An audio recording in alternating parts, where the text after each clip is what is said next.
May I request the Honorable Minister, the past President, Mr. H.R. Prasad, to join us on the stage now. Mr. Suresh Prabhu, Ms. Thomas Vaida, to present the felicitation to Mr. Anand Mahindra and Mr. Harish Mahindra, please.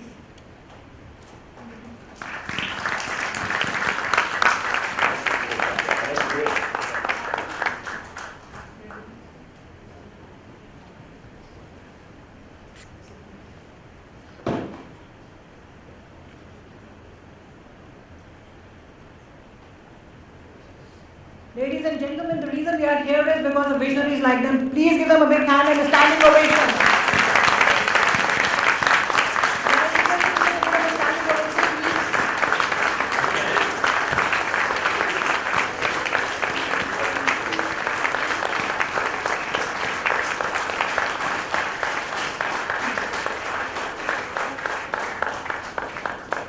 Thank you, Mr. Mahindra. And would you like to say a few words, please? We can't let you go without that.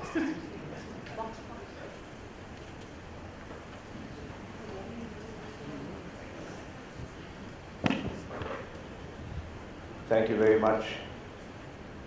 Ranjana, thank you for that wonderful introduction. I just want to also tell you, you emphasized the word blonde driving our tractor in the ad. I want to tell you brunettes and dark-haired women are welcome as well to drive our tractor. We don't restrict our tractor sales to blondes. But my old and good friend, Mr. Prabhu, distinguished office bearers of the chamber, ladies and gentlemen, I don't think there's anything that can be more satisfying and rewarding than accepting an award on behalf of a loved and respected parent. So I really want to thank you, Anjana, and all of you for this very, very signal honor that you do me. As she mentioned, my father was one of the founding members. He was also a past president in the year 74, I think. That was a difficult year for Indo-American relations. That was the year of our nuclear explosion, if you remember. I was a freshman or a junior, I think, in college in the US at that time. And I remember talking to my father about this assignment, how excited he was by it, how keen he was to build bridges between the US and India at a very difficult time. And I used to follow his exploits in the chamber avidly. He was really a person who wanted to build bridges. He in fact studied at Harvard College, majoring in political science, and then went on to the Fletcher School of Law and Diplomacy, where I believe he was the first Indian graduate, or so Shashi Tharoor tells me. And he came back to India and was asked by his father to join a startup at that time called Mahindra and Mohammed, which became Mahindra and Mahindra in 1947. But he was always an organization kind of person. You read out the number of things he was involved in, all the organizations, the Council on Fair Business Practices, FICCI, many others. He loved building bridges. He was a bridge builder. And I remember calling him on many occasions a reluctant or an accidental businessman. But in the past few years, I've had an opportunity to reflect on what he really did. And I realized that one of his first acts in joining Mahindra and Mahindra was to build our dealership network. And to this day, I meet patriarchs of distinguished auto dealership families like the Sanghis and the Narayans, who tell me they still remember their father and remember that the strength of the network was built on his networking.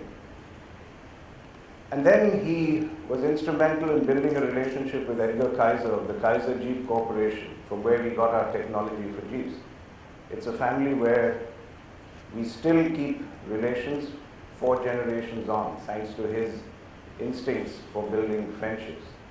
And then at Mahindra Eugene, it was his ability to build bridges with the French that brought us technology.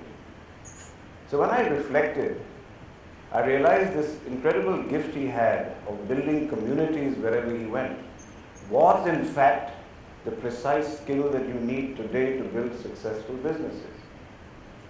One of the best known businesses today, new age businesses, is Facebook, which is about building communities.